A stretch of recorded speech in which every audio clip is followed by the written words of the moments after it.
heroes in the thing? Oh yeah, we should talk about YouTube heroes. Hey guys. I don't know what the next one is. Oh. No, I'm done filming now. No, so these are over. Nope. Good try, but I'm done filming. Yeah. I hope everything's working. Everything's working, right? Welcome to the WAN show. Oh man. I actually can't. It has been an intense week. Between me and Luke, we scripted 12 videos this week. Okay, you did a lot then. Holy crap. What the hell? Because I did 4. Yeah, 12 okay. Is, I have been... I appreciate that you bundled me in that fully, but just to add some context. I'm trying to make sure and that 4 is a lot, just so people like understand. 4 is like... 4 is... Okay, so we do WAN show every week. That's one of our 7 weekly LTT uploads. Yeah. So if each Luke and I do 3, then that covers everything we need to do for the week. Yeah. Because that's our 6 uploads.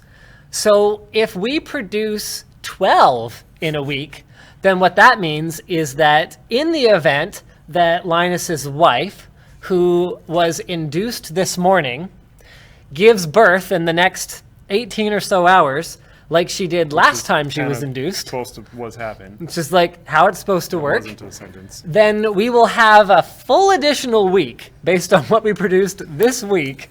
A full additional week of content that will allow Linus to spend some time with his brand new baby. Yeah. That is and then if I keep where we're producing at. 4 a week, then we'll only rot at 2 videos a week as time goes on. Yes. Which is not that bad. So maybe I will be able to take some time. It's really funny. Like, I never actually take my kind of vacation time. Like, since I started working at NCIX, I think I've taken 1 time off that I would actually consider to be a vacation. And it was like early on in the days when basically I like got home and I was living with my girlfriend's parents and we would like get home and play Team Fortress 2. Like, my life really wasn't that hard anyway. Yeah. But since then, it's always been like some trip from hell to Asia with 2 infants, or like when I've had a child. So yeah. I think I took about 7 work days off when I had my daughter.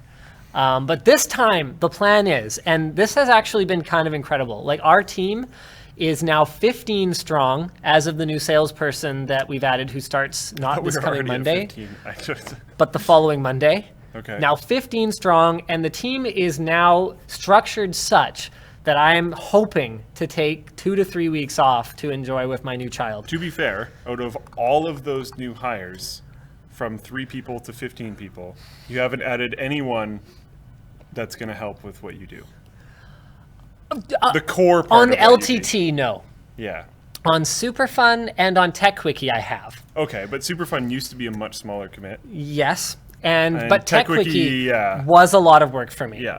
Although we didn't do 3 to 4 TechWikis a week the way that we do now. And there were 2. Yeah. The original ones They were okay. Okay, the original ones. I think they were just a little low hanging. I don't think they're necessarily bad. They were just very low hanging. They were very low hanging. They were low hanging like the balls of a potent stallion. Actually, no, stallion balls are actually kind of tight to the body. Okay. So I like what That's has low. Good thing. What has low-hanging balls? I'm sure Twitch chat knows. I don't know. Twitch chat can please let us know. Twitch chat. What are we even talking?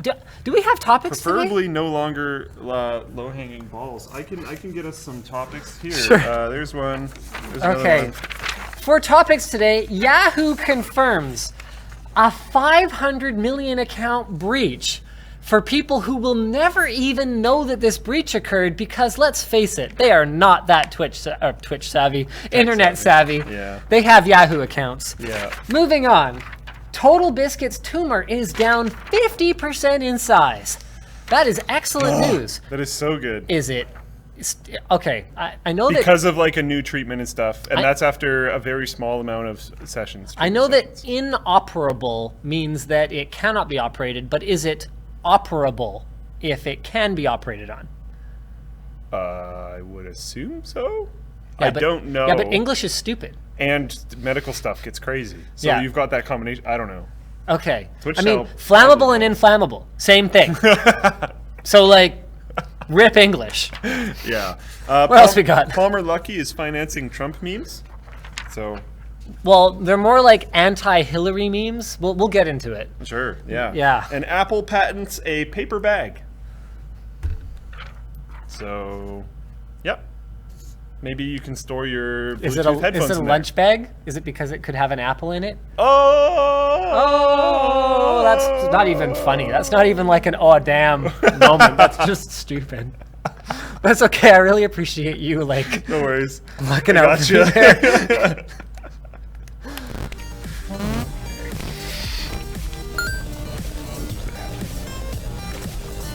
Sorry.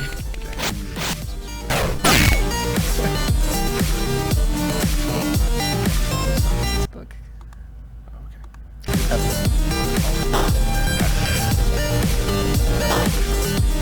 Oh yeah, no. See, it's all these little things that like other people do so that I can try and make 8 videos in a week. Like normally I would have to put those little graphics in there, which is why a lot of the time it wasn't done. So that's a thing. Oh man. Okay. Well, it's done now. So good job, Colton. So Yahoo has confirmed 500 million accounts breached. We have article from, I believe, the want me to post that in Twitch Wall chat? Street Journal. I got it already. Here, I'll share Luke's screen. Boom, there you go. We're gonna watch me post in Twitch chat. Oh, Twitchception. Twitchception. There right. we go. So yeah, at least 500 million user accounts. They're probably taking a little bit away from that for like people that haven't actually accessed their Yahoo account for the last 6 years. I mean, 500 million accounts? I mean, is That's that not like is that the entire population of North America? More than that. Canada has like 35 million. The States has like 335 million or so, like 330, 340. I don't know how many people live in Mexico, but like it can't be that many. Like, holy crap! Yeah. Is this the biggest account leak ever? Potentially, yeah. Yeah. I guess because we don't fully know how every single one of them has gone, then we don't technically know if it is the biggest, but it is potentially the biggest. I mean, do 500 million people have Yahoo accounts? How many of them are dead? Like, how many of them Probably have passed an away? insane amount.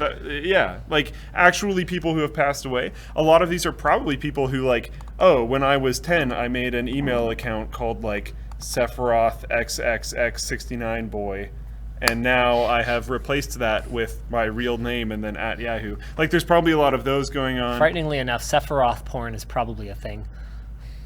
I remember, like, when I was younger and into video games, it seemed like every second dude that I ran past was like XXX Sephiroth XXX. It was just with like the big and the small X. Yeah, the big X is in the middle. Yeah, I know. Totally. You know what? What was your, like, I'm a little kid email? Okay, I'm going to do Yvonne's first. Okay. So Yvonne's was sweetheart09 Oh, man. at hotmail.com. Oh, man. With _sweet_heart_09. And her display name always had like those things with the asterisks and the thing on the other side. It perfect. It was awful. MS-head? It was awful. It's amazing that I ever fell in love with her because that's terrible. With that said, my cringe like first email address is mumu_the_cow at hotmail.com. Oh my god. Yeah, someone actually acquired it from me, like really later on down the line. Like What? it went inactive and like someone got it. Otherwise, I would have kept it. I totally would have kept that. You know, quite frankly, my new one is not that much better, but it's funnier if you like get the joke. Yeah. I mean, I don't even care. I don't even monitor it anymore. I just keep it more out of sentimental value than anything else. So I'll tell you guys what it is, but it's the_peanuts_gallery. It's just so long. At hotmail.com. It's really long. It's hard to type. But what's funny about it, and the thing, okay, this is important to me. Both of my email addresses were unique. They did not have numbers at the end of them, because especially 10 years ago, there was really no excuse for that. Come up with something original. Don't be Sephiroth. 69696969, because all the other 69s were taken, okay?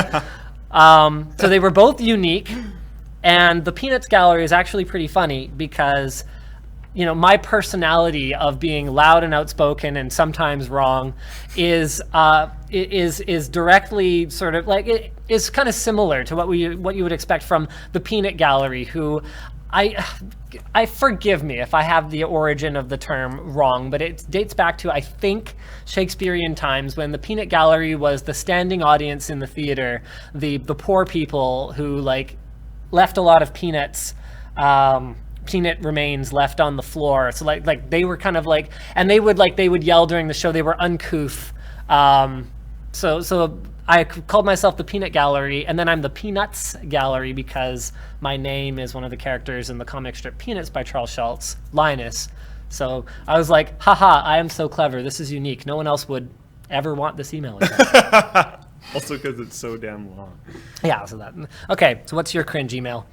Pretty bad. I technically didn't make it, but I was totally down with it and used it. Ladies Boy 54.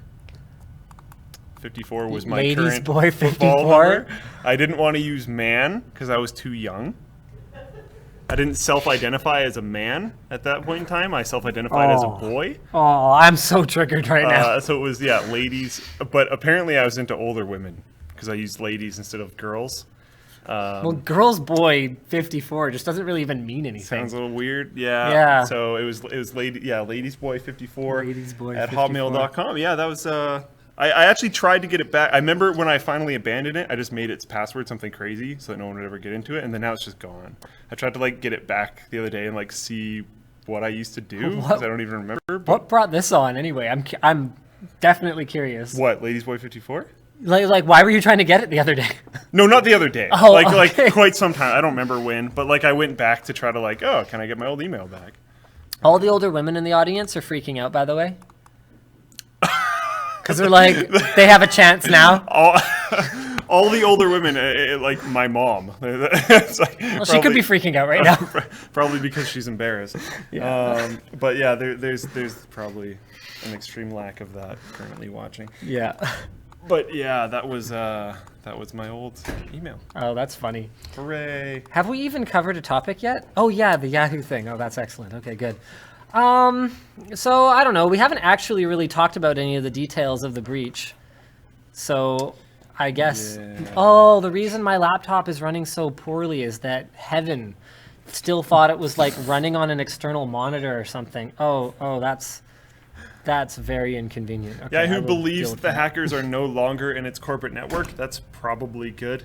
The company said that it didn't believe that unprotected passwords, payment card data, or bank account information had been affected.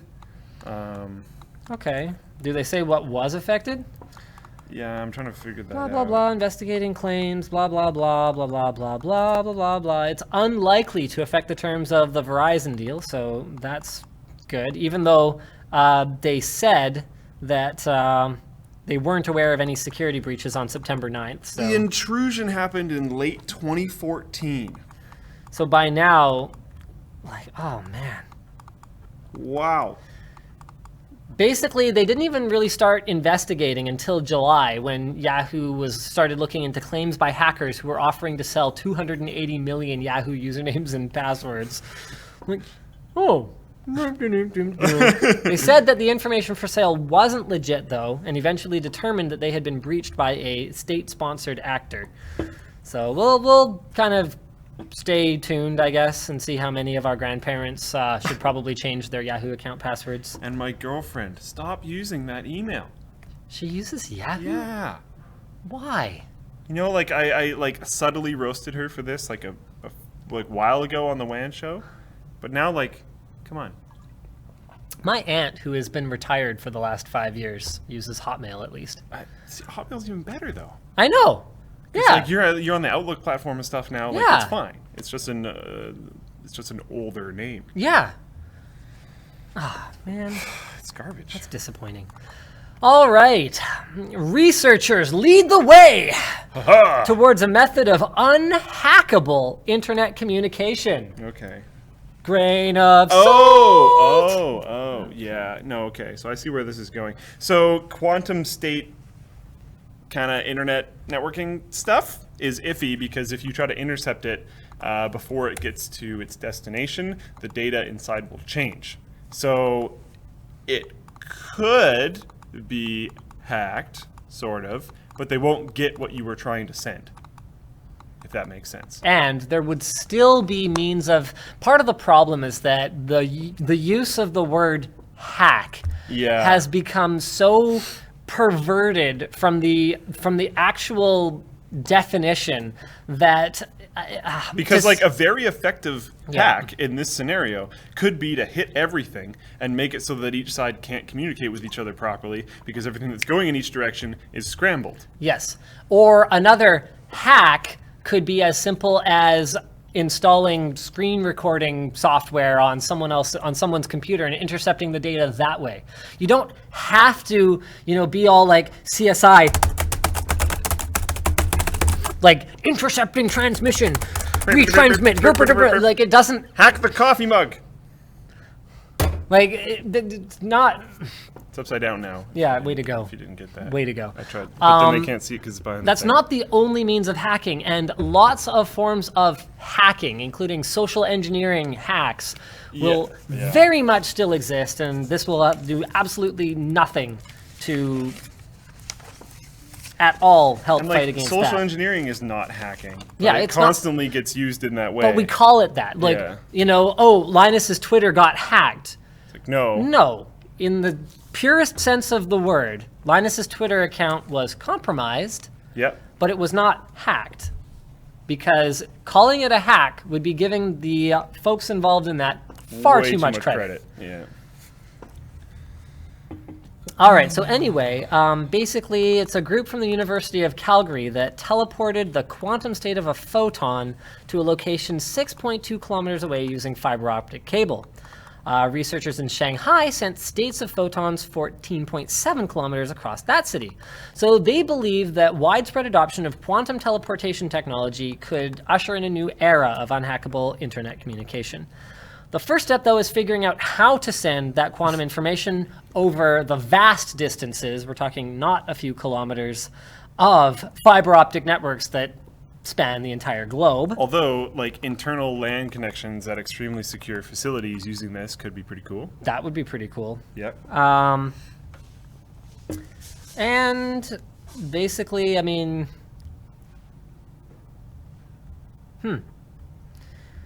So the rest of it is kind of what we covered earlier. Yeah, the rest of it is like pretty techie speak, but pretty much pairs of particles are linked together through unique properties or states, and then that means that only the two parties who have the entangled particles can read the information sent between them, which is pretty cool.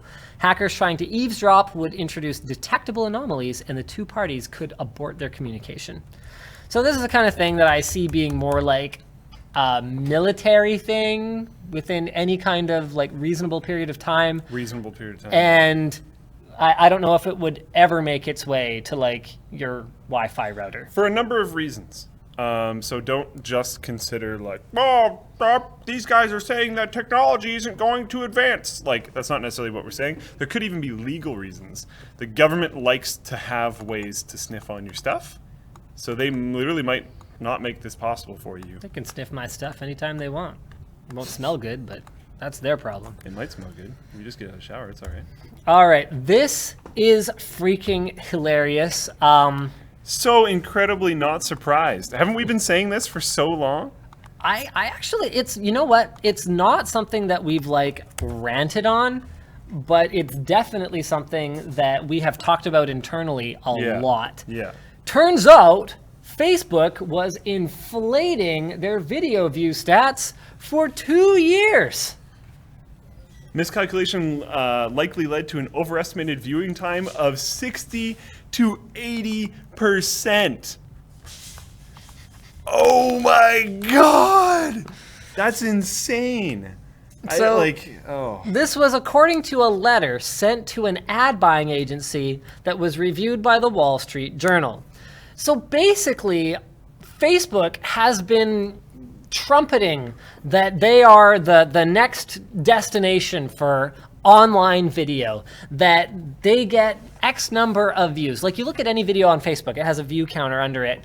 And they've been saying that, so they've been saying that they are like, you know, closing in on YouTube for the most viewed online video platform and blah, blah, blah. But the truth of the matter is that the way that they're counting is ridiculous. I mean, they autoplay the video as you scroll through, and I can't remember. Actually, Nick Light is the expert on this stuff. I kind of wish he would come down and take my spot here because he'd be able to say a lot more about it than I would. Nick. But I think that Facebook, so YouTube counts a view after, I think it's something to the tune of 15 to 30 seconds. Facebook's is almost immediate, isn't it? Facebook's is like 2 seconds. So YouTube is kind of looking at it where they've had a lot of data over the years, finding out how long it takes to capture a viewer. And if you watch for under that amount of time, it considers that you didn't capture the viewer, so that's not a view, and it doesn't count it. If you watch for a significant enough time, so you're past the average time that people would bail if they're not that interested, then it counts as a view. Go ahead, you got my chair. I literally just finished a meeting and turned on the WAN show, and Linus is like, I wish Nick would come downstairs and take my chair. It's like, okay, sure. So anyway, what do I need to talk about? Facebook views compared to YouTube views, how they're calculated, yada yada. It's funny because I've been saying this forever. No, I know. Yeah.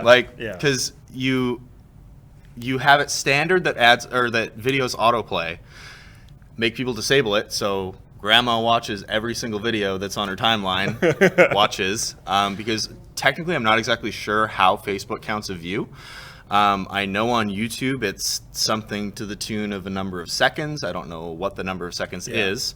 But if Facebook is saying that 1 second is 1 view, and they're auto-playing on pretty much anyone who's not slightly tech savvy's timelines, then that's a lot of views that are not actually views. So anyway, it's just like, it's something that I've been talking about internally here for a long time.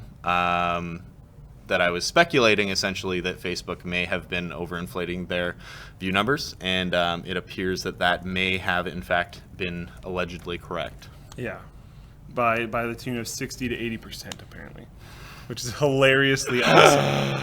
Because I actually personally hate Facebook video, and that's not just because like we're YouTube people. It just sucks. It's just like not good. The amount of times that I'm like, oh, okay, I actually do want to watch this, and then the player just like fails. It's like, what? Oh, and that's like sorry, is it 60 to 80% inflation on view number or view through duration?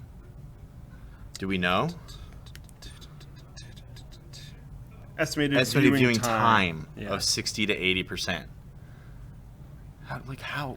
And like that's the main metric that YouTube is even going for right now, is how long people are watching things. What's actually great about that is that doesn't even address the ridiculous view counts then. Yeah. Right. So the view counts could be 300% higher. 1,000% higher. So like I was saying, if they're counting every single second, if every person who watches the video for 1 second counts as a view, you could easily be looking at hundreds of % inflation on view numbers. So this is all speculation and allegedly and disclaimers and all that. I'm sure they're not going to exactly publish all this kind of stuff, but this is how it feels like it works from like a fair amount of observation. The second I saw that they started to do autoplay, I was like, oh, they're trying to push up numbers. Yeah. That's the only reason. Yeah. I mean, I guess they could argue that it's for convenience sake. I would actually love it if Facebook became more of a legitimate video sharing platform. It would be great. Because we kind of need something that properly competes with YouTube. We tried doing it consistently for like a while, and we should still be doing it consistently, but we're not always doing it consistently. And that is a lot, in many cases, due to the fact that it's so sporadic. Yeah. Like, it's so dependent on not only just keywords and likes and all that like it is on YouTube, but it's so dependent on whether people are sharing it. Because if you don't get a share, it's like, well, this video got 300 views. Yeah. And if you get a couple shares, if you get a share and that person has 400 friends and all their 400 friends scroll down their news feed, then it's like, oh, wow, there's 400 more views, even though 1% of those people were actually interested. I think 7 Gamers has like over 1 million views on Facebook because it got shared. And some of our normal videos have like 1,000. So like, that's ridiculous. What am I supposed to do? Like, I don't. Anyway. Oh man. So Speaking of I mean, to be clear, it's not like they're getting busted on this and they were still trying to hide it. They did come clean. I mean, this came from a letter they sent to an ad buying agency, although I wonder if they're coming clean because they needed some kind of reason for why advertising on Facebook video performs so poorly. Do you know what I mean? Maybe. Like, maybe they're just proactively kind of addressing it so that no one digs further and kind of goes, like, if 1 million people watch this and like one person orders the new Dyson Miracle vacuum or whatever, like, really? 1 out of 1 million? Like, you know, we run banner ads that are more effective than that. Really? Ooh, that's a dig. So anyway. Speaking of YouTube, though, should we jump down to YouTube Heroes? Let's definitely do So YouTube Heroes. You know what's so funny about the name of this? Is that it's exactly like the condescending, derogatory term that someone would use for people who white knight around on the internet reporting stuff. YouTube Heroes. It's like, good job, hero. You reported a video that had a bad word in it.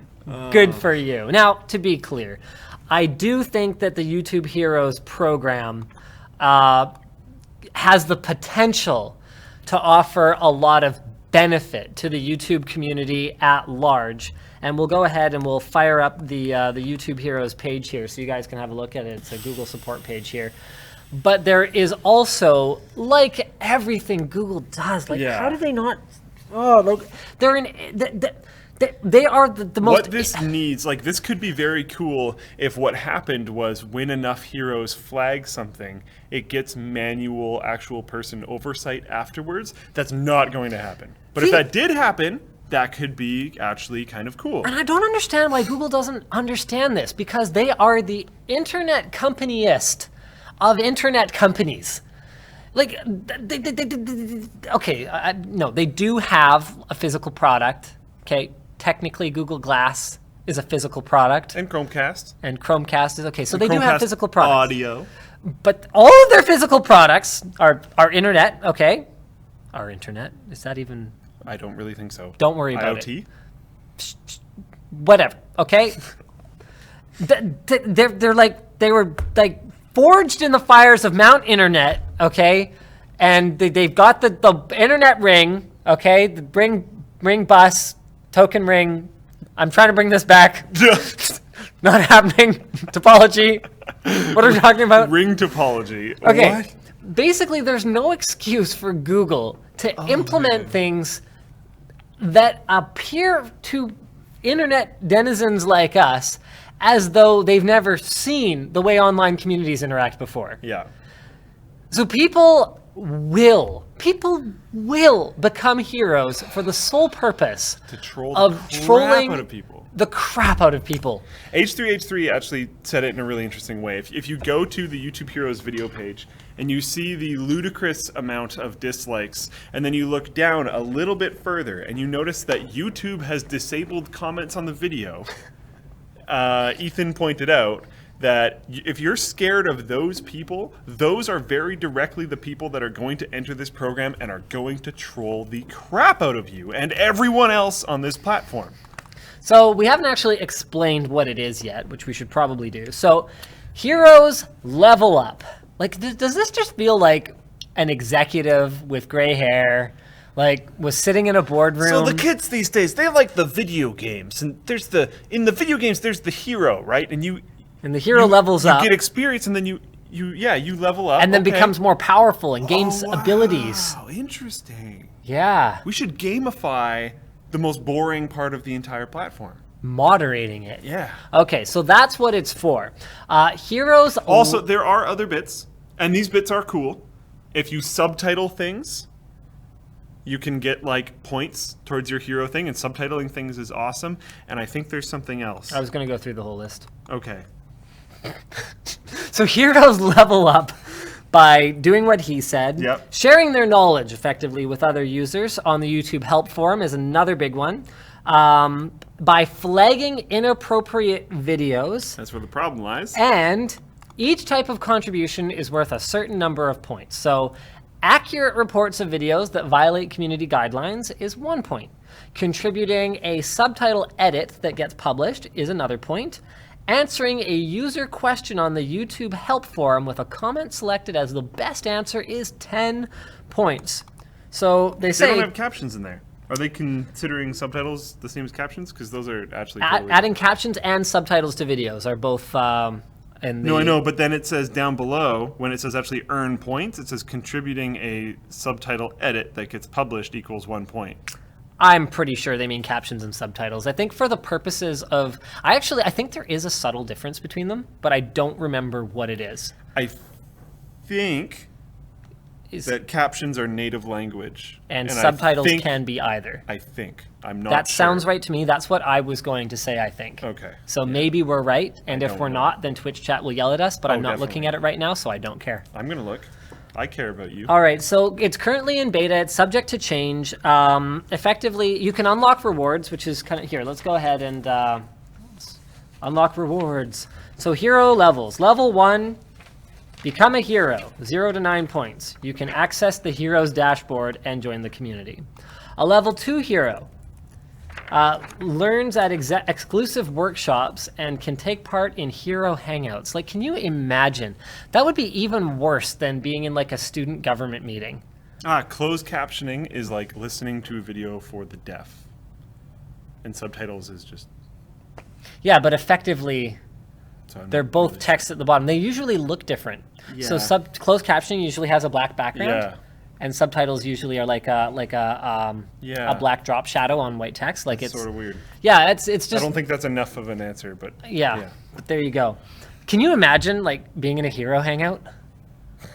Like just, I'm hanging out with all the people who moderate. Like, I'm not saying that inappropriate content on YouTube is a good thing, and I'm not saying like it doesn't need to be moderated. And I'm also not saying that in the very, very long term, with properly vetted heroes, this program has the potential to be better than an automated system. So I'm not saying any of those things.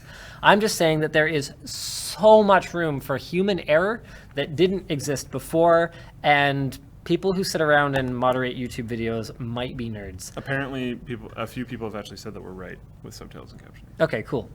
Level 3, you get access to super tools, and this is where it gets scary. You only need 100 points. How easily could you abuse the system to get 100 points on this? An insane thing, too, is like, if you think about it, you could have your friends, not to fuel the fire more, you could have your friends ask a question on the YouTube 10 forum. questions. That's it. You get 10 points. And you can even make them look pretty legit. As long as the person just selects best answer and it looks pretty legit, 10 points. That's right. And then you get to mass flag abusive videos, which is like terrible. So we've actually already had some flags Seriously? come in. Yeah, so I think the issue that someone flagged us for is completely irrelevant. These come in every once in a while. And it's fine because YouTube, I believe, has changed the procedure on them. I used to have to dispute them individually, and my inaction would lead to the video being pulled. But people have said that you can flag a video saying that it must have closed captioning if it originally aired on TV in the United States. That's like a rule.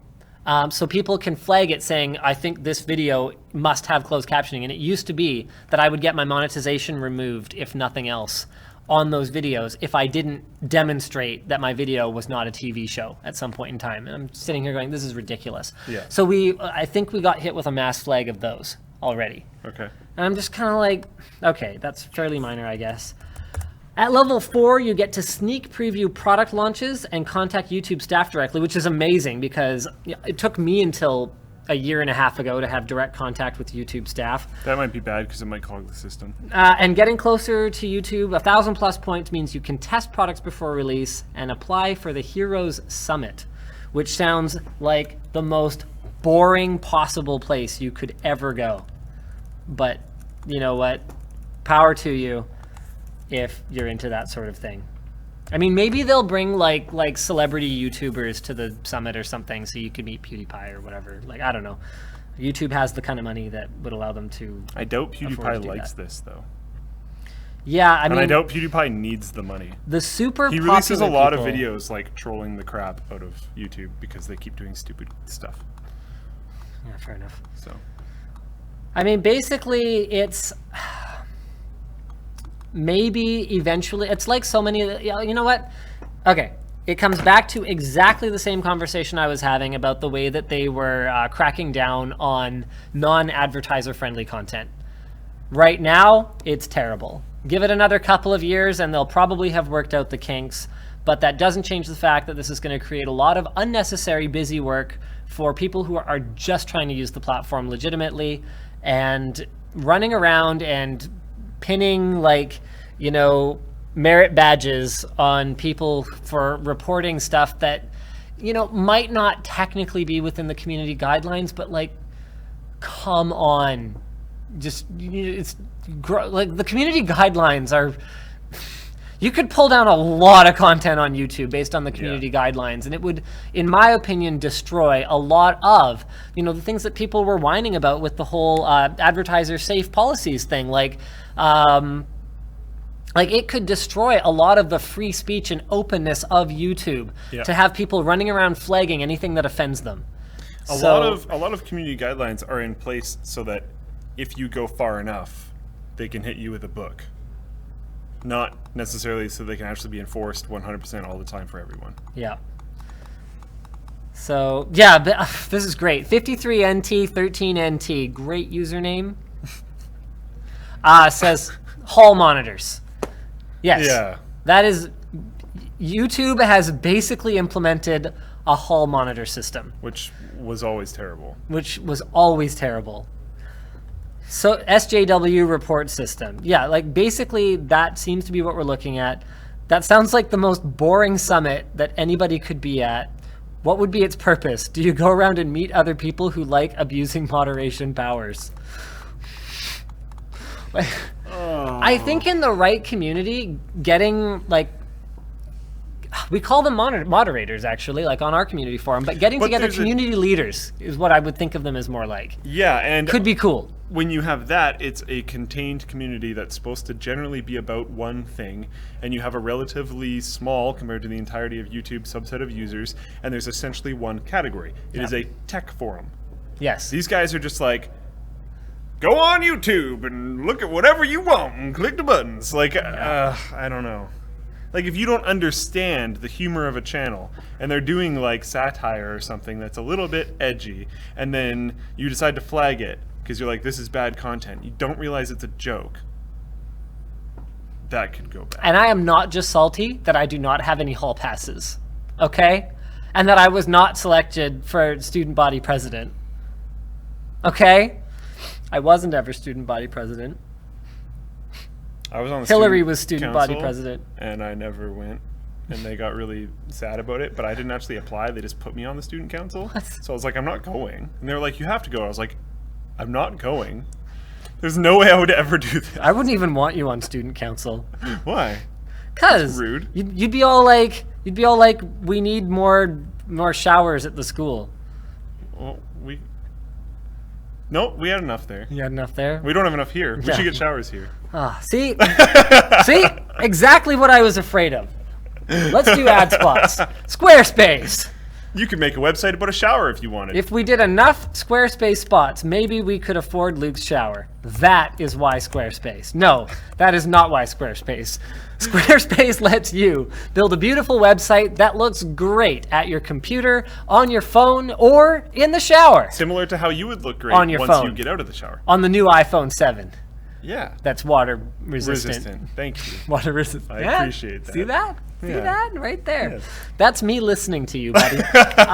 They offer 24/7 support via live chat and email. It's only $12 a month to start, and you get a free domain if you buy Squarespace for the year. All their websites include a commerce module, a free online store, and cover pages, a feature that lets you set up a beautiful one-page online presence in just minutes. Maybe your page is like a shower, and as you scroll down, you go further down the shower, and the whole time you're like, oh my goodness, there's gonna be a person. And then you have an iPhone. underwater. That would actually be kind of a funny website. Yeah. Just like you know those ones where it's like all, like, racy like it's a and- big image. Yeah. And you just see like the slit. Yeah. And like it could just go down, down, down. Is there going to be a dick? Is there going to Yep. be a dick? Is there going to Yep. be a dick? No, it's an iPhone 7. Yep.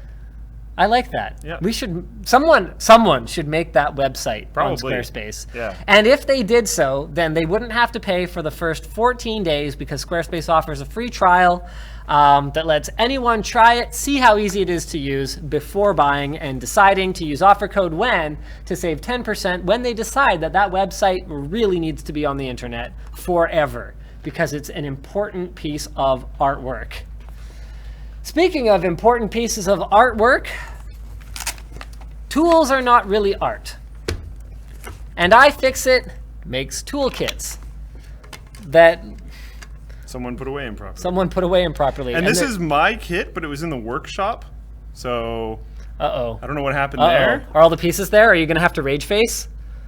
All the It pieces are looks there. like all the pieces are I think there. you're good. But are they in the right spots? I've had people put my kit back with the pieces not in the right spots. And I'm sitting here looking at it going, okay, like the kits are great. Everything is clearly labeled. It is. You can obviously tell what goes where.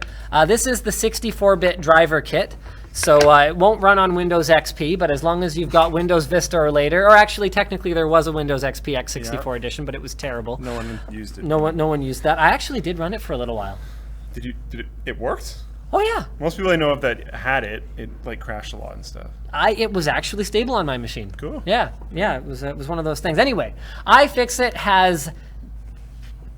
What do they have? They have guides for DIY electronics repair. Whether it's Really good ones. your iMac, your tablet, your phone, whatever the case may be, I have saved enough using iFixit guides to tear down machines and often repair them in ways that cost me very little money that I could easily have afforded to buy myself an army of iFixit repair kits. Not that I need one, because all iFixit repair kits are backed by their lifetime warranty. In fact, my iFixit repair kit, my original one that I bought holy crap, I've had it for 3.5 years now. LMG's almost 4 years old. It's weird, right? Yeah, I know, Like right? actually really close to 4 years old. Yeah, like soon.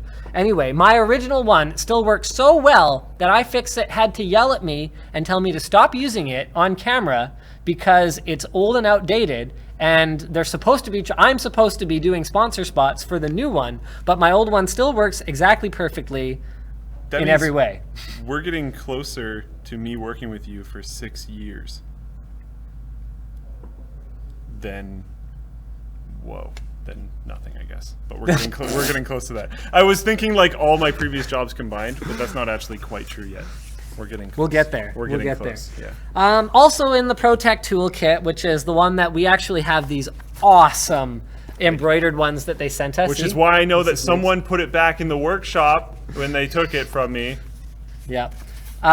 So they've got like ESD safe tweezers. Hey, you still have all your covers for your tweezers and stuff. Yeah. You're doing good. Yeah. They've got little pokers and prodders and prying tools. They've got their other prying tools, the suction cup, the ESD strap that doesn't look like it's ever been taken out, along with the little spatula thing and the other like pry tool. It's great. The tweezers and stuff have been used, but yeah, that has never been taken out. Most of what you need to work on pretty much any small device is included in the kit, and I can't say enough about how much time and money I've saved with iFixit kits. And I have to say, the first kit, or at least the last kit that we had, I don't know if that's technically the first kit, was great. But this one is a lot easier to keep things tidy within the kit. And that's actually really cool. So you can get the all-new ProTech Toolkit. It's not really that new anymore, but my notes are old. And get going on your next fix, hack, or rebuild by just heading over to ifixit.com/Linus to save $5 on a purchase of $10 or more. And they have a lot more than just the toolkits. They have like replacement gaskets for like iMacs. Like they have replacement parts. The things that you'll break when you take something apart, they a lot of the time have stuff that'll allow you to actually put things back together, which is really helpful. All right, moving on to our next topic. We actually have not covered a lot of topics today. We've done like 3. Okay, so the original article here is from thedailybeast.com. Polymer Luckey, the Facebook near billionaire, secretly funding Trump's meme machine. Yeah. So basically, he is providing financial backing, and it's apparently he has confirmed this to the Daily Beast. He is providing financial backing for a group that circulates dirty memes about Hillary Clinton, even going as far as to buy physical billboard space for a meme about how Hillary is too big to jail. And that's the one that's in the image right here. Yeah. Nimble America. Now, whether or not this is even legal is actually kind of a gray area right now, because under the US tax code, something, Nimble America can't spend more than 50% of its resources backing a candidate unless it also does all these other things or something, etc. But the fact that it's happening at all, basically he's putting money behind an unofficial Donald Trump group dedicated to shitposting and circulating internet memes maligning Hillary Clinton. I mean, what is this? I kind of think that people should probably put a little bit more investment into these two particular lines that are actually quotes from him. The first one is, "I've got plenty of money." The second one is, "Money is not my issue. I thought it sounded like a really jolly time." If you look back and do a little bit more deeper searching, instead of just taking this article and a couple other ones at the surface, go far enough back, there's pro-Bernie tweets on his Twitter. Retweets, tweets from himself, all that kind of stuff. He was pro-Bernie in the background, when Bernie was still running, I guess. And I kind of think what's happening now is he's just like, "Welp, my horse is out of the race. Time to just be a supreme troll." And he's literally just doing what he says in that quote, where it says, "Money is not my issue. I thought it sounded like a really jolly good time." I think Bernie is out, so he's just like, let's burn some fires and have some fun and troll and have a jolly good time. I'm not trying to defend his actions. Yeah, I really don't just think that's helpful right now. I just think that people are taking it as something that it isn't. And you can still be mad and pitchforky over what I just said. I don't care. I just think that that's probably more where it's coming from. And it also seems like more like a thing that he would do, is just troll around. I generally don't like trolling. I'm not trying to defend this. Yeah, I'm just saying I think this is the more accurate way to approach what's happening. This is a really immature move. And I mean, it shouldn't surprise me that much. The guy is really young, and I think his estimated net worth, based on some of the articles I was reading when I was looking into this, something like $700 million. I don't think anyone knows exactly how much he got paid from the Facebook buyout, but it was a lot. And I think, like, is he just like cranky and bored? Like, is that what this comes down to? Yeah, I kind of think so. Like, I don't actually know, obviously, because we only have the quotes that are out there. But I think he's looking at this election as honestly what it is, which is a complete mess in like every possible way you can look at it. Yeah, rock and hard place. Yeah, and just going like, well, let's just screw around, because obviously everyone else is screwing around, so I'm going to do it the way I do it, which is by tossing some money around and having fun with the internet. And you can all judge that however you please. Oh man, yeah. The Twitch chat is just like, this is great. Why don't you guys report on Mark Cuban, who's going after Trump every day? No one goes after Trump. Trump creates the Trumpness. Like, you don't have to go after Trump. But then, like, yeah, I don't know. Yeah, I mean, I think I can't read this person's Twitch username because it's like bright green. But the point is to vote for who actually respects your constitutional rights and is actually willing to defend them and actually knows his head from his butt. And I agree with that. And unfortunately, the system is broken enough that that isn't happening. I don't think we need to get way too into politics directly. You guys can all go watch. What was it called? Well, there's going to be a debate coming, or that. No, our thing. Which thing? When we both the computers. Oh yeah, you can go watch. Oh, what did we call What that do we call series? that show? I don't I like don't the name. remember. Tech Showdown. Yeah. Tech Showdown episode 2, I think. I think it's a good name. I don't think it's a good YouTube name. Yeah. Yeah, I think it's a good like TV show name. Yeah. Yeah. So All right. So good luck, It's- everyone. I'm pretty sure he's just trolling. And at this point, with how the election's going, I literally don't think it's going to make a difference. The too big to jail thing is an actually very arguable point. Yep. I did. So like, and I haven't seen any of the other memes they've made, but that one's really not that bad. I don't know. I think people do like to glom onto some of the anti-Trump things that I've said and go like, "Oh, he's a Hillary supporter." I'm not. I'm Canadian, so fortunately, I actually don't have to make a decision on election day, Which is great. which is great for me. I can just kind of point out everything that's completely ridiculous about both of them. But Trump is more hilarious. Like, I have never paid closer attention to any political anything than I have to the 2016 US election. It has been better than every book I've read, every TV show I've ever followed, and every movie I have ever watched That's in really terms of sad. entertainment value. That's really sad. It's hilarious. I don't find it funny Oh, at all. Really? I find it really depressing. To be completely fair, I find this a little bit more funny than how the election's going, because this feels like a troll. It feels like a joke. I think it's legitimately a joke. I think he's legitimately screwing around. I think Trump is a living, breathing joke. Oh, yeah, but like that's a living, breathing joke that might go in office and like control things. And both of them are that. I don't agree with either of them. Okay. Like, so Fair enough. when like this is probably literally a joke, I could be behind this more. I guess so. I don't know. But this literal joke could contribute to putting Trump in office. I don't think it's going to Is change it funny anything. anymore at that point, Luke? I don't think it's going to change Is anything. it funny I anymore? don't think it's going to change anything. I think as of right now, no one's really flip-flopping sides. If you've chosen one of them, I'm pretty sure you're there. The polls are all over the place. I don't know, man. Yeah, but the polls are all bullshit. Yes and no. I mean, every time Trump attacks like a widow and or whatever. okay, not to like aside too hard, it's still first past the post, is it not? I don't remember. So the election just doesn't matter, in my opinion, because it's just all bullshit anyways.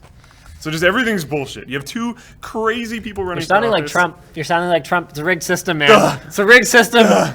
System's rigged. I'm not All even right. saying that. San Francisco is getting tiny self-driving robots that could put delivery people out of a job. This is actually very interesting because while the whole drone delivery thing is very headline grabby, this is way more practical, safer, more economical. That is to say, if they don't get stolen that Oh, yeah. often, Yeah. which I'm sure will be a thing at some point or another.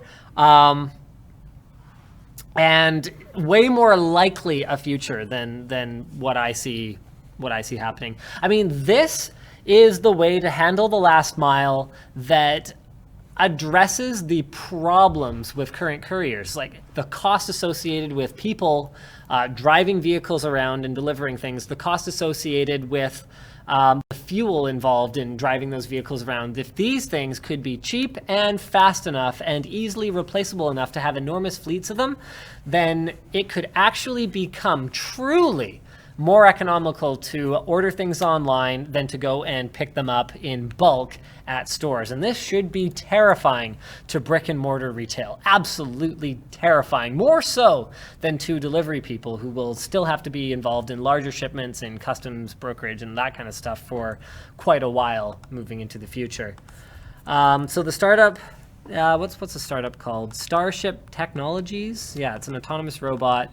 I don't think Linus is saying that he wants to put people out of jobs. I think No, I'm saying that it will happen, so we Yes. better be ready for it. yes. And whether that, and you know what, you can cry, what is it, socialist, all you want, but at the end of the day, like if we create enough technology that people legitimately have nothing to do and have all of their base needs taken care of, we're gonna have to figure out something. There's arguments on each side. There's one that's going like in no recordable time in history ever has a new technology wake actually made it so that there's less jobs. It's just changed what the jobs are. But then there's a counter argument, which I agree with more, which is this is just job removal en masse. Yeah. This isn't actually like just making your lives easier. It's just directly replacing people. I mean, let's look at the Icebox. Or Yeah. so ice. I love ice harvesting. It's like, it's hilariously out of date, and it wasn't that long ago. Like, Yeah. crazy. Like trains of ice. Okay, like crossing America to deliver ice from the ice harvesting caves to people's ice boxes. All right, like there was an entire infrastructure built around this industry, and then boom, refrigeration. Yep. But refrigeration requires jobs, maybe more skilled jobs, which isn't necessarily a bad thing because educational standards have by and large been improving since the early 1900s. But overall, the jobs were replaced. Things that people did were replaced by things that other people did.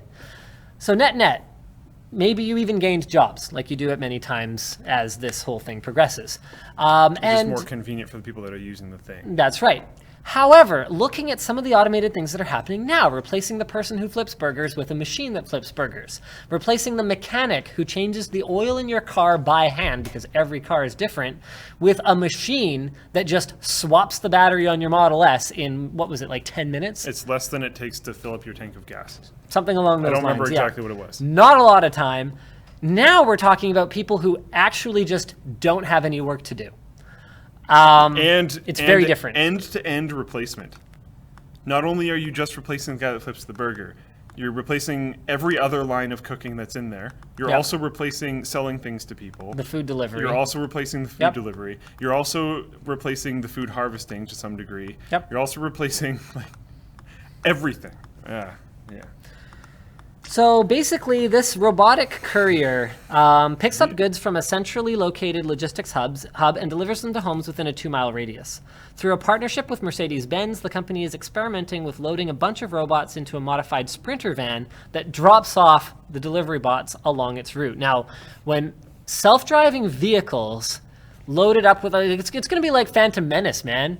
Like, you're going to have like the drop ship that like floats along the street, and then it's going to be like unroll the thing, and it's going to be like, and they're going to like come out and they're going to deliver all the things to the houses. They're going to come back, and then it's going to go to the next location. It's going to be an amazing future.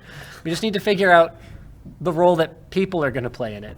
That's complicated. Yeah, so like this is cool and I love it, but like my job is still protected for a while, although it won't be that long Yep. before you can build an AI They're already that working on it. evaluates a product, tests every single That was made by another AI. possible, that was made by another AI, that tests every single possible aspect of it and delivers a like, how good is it? Could it be better?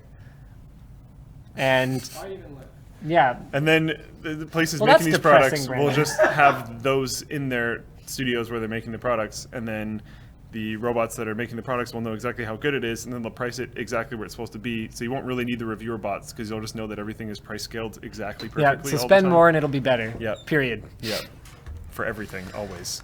All right. So we're slightly over time. I would like to cover. There isn't much. We already talked about Total Biscuit's tumor thing, right? Yep, sort of. Okay, cool. I mean, there's really nothing else in the notes that we didn't say already. It's very good. Its tumor size is down by 50%. That's very good. AMD's AM4 socket has been pictured. Okay.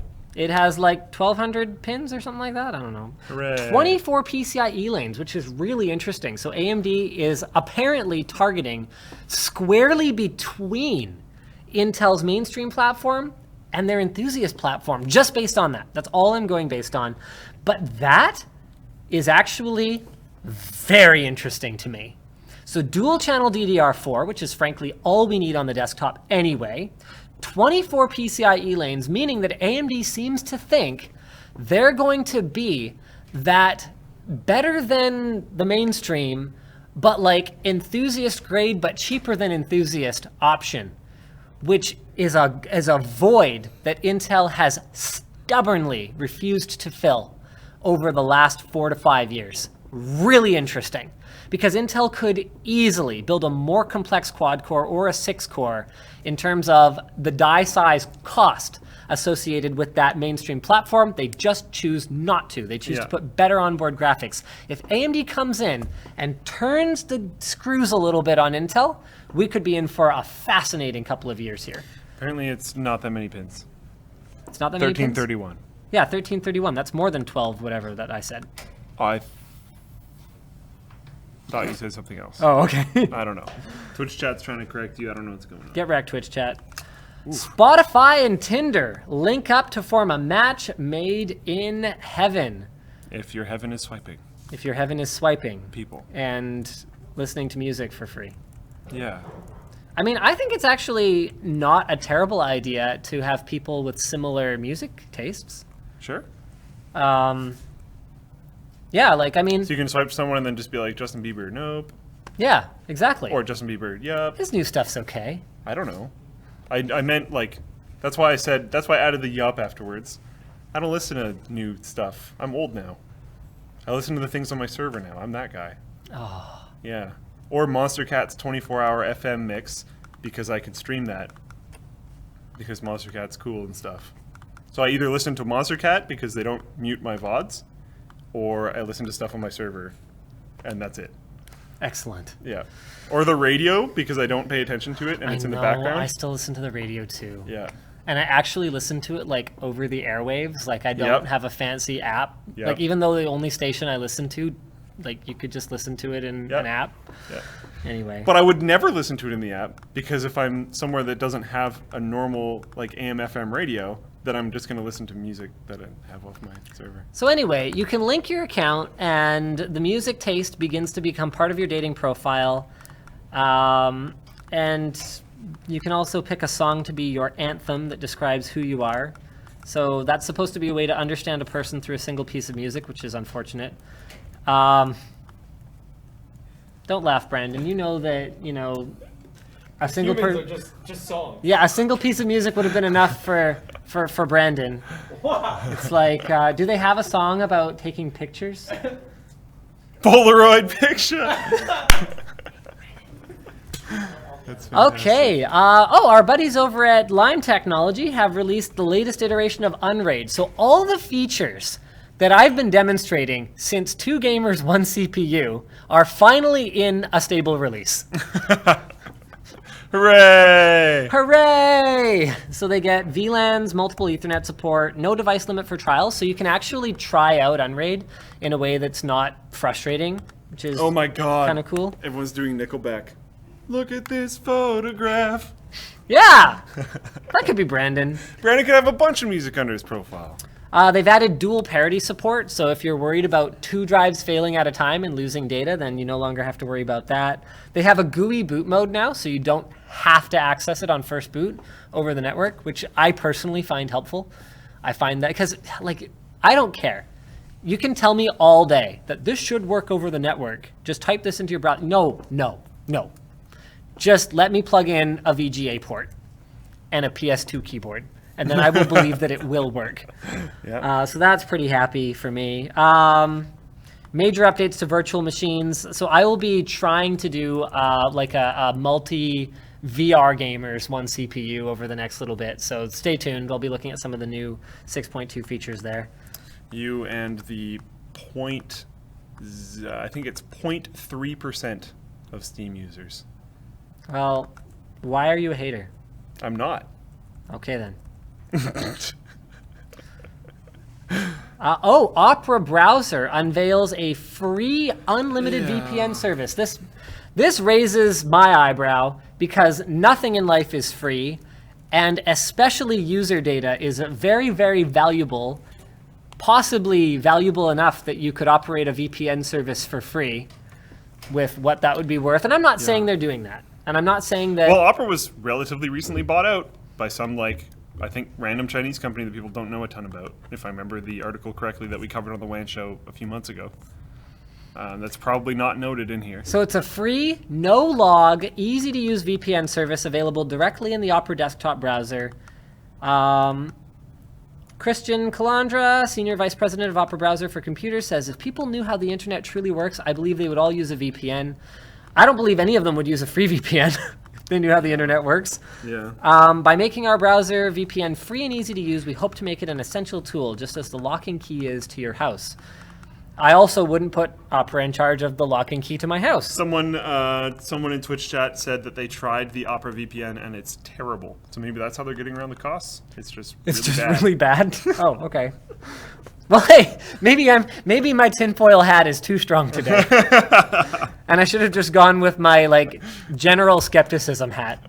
I use Opera as my home browser. I've talked about this a little bit before because I use all browsers. That's my thing. So every different computer, I use a different browser. You'll see I'm using Firefox now. I'm maintaining that by using Firefox on my laptop. I use Chrome on my work desktop, I use Opera at my home desktop, Firefox on my laptop, and then IE on test benches, or Edge, I guess, on test benches. But half the time I get too frustrated with it and switch to Chrome anyways because it just doesn't work.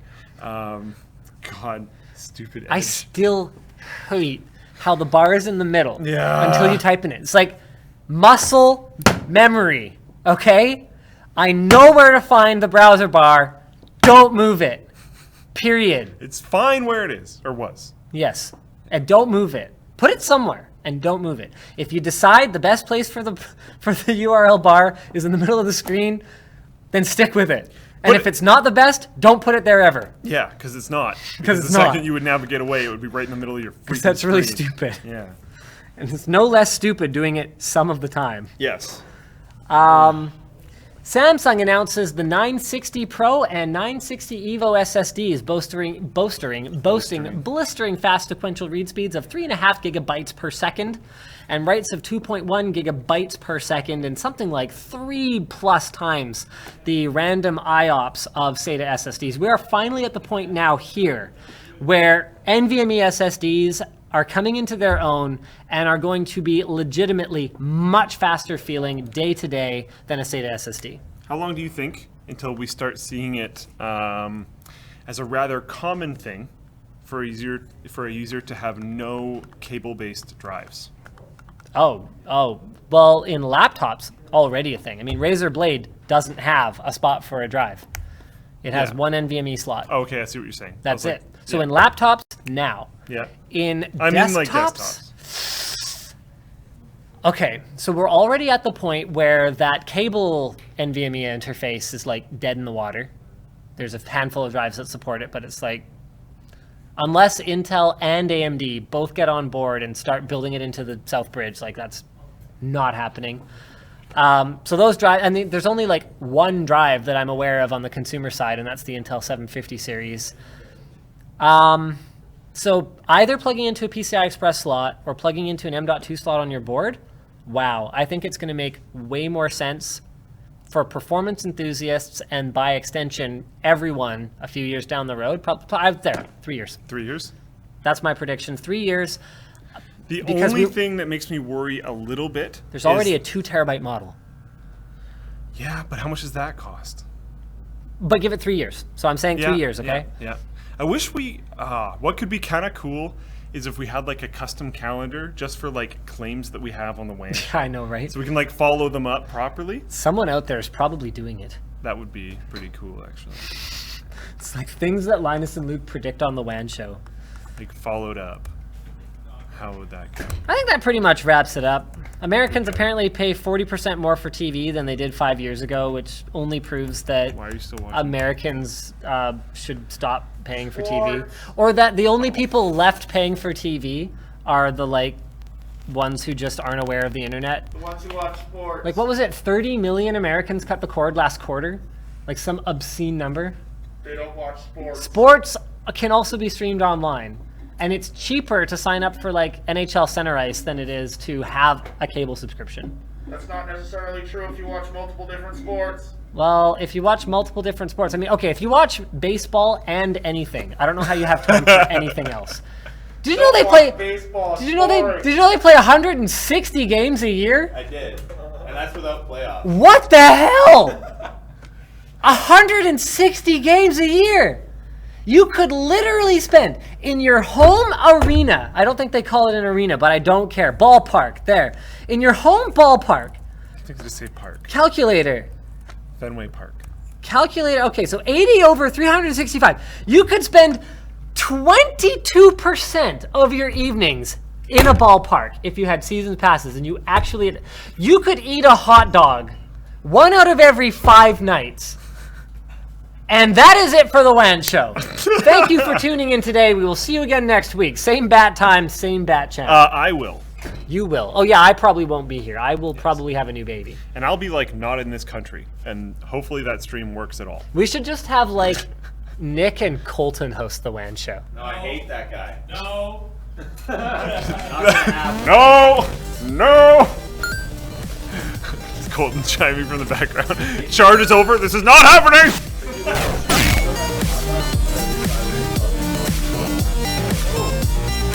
Now my understanding is that hot dogs like legit increase your risk of dying young.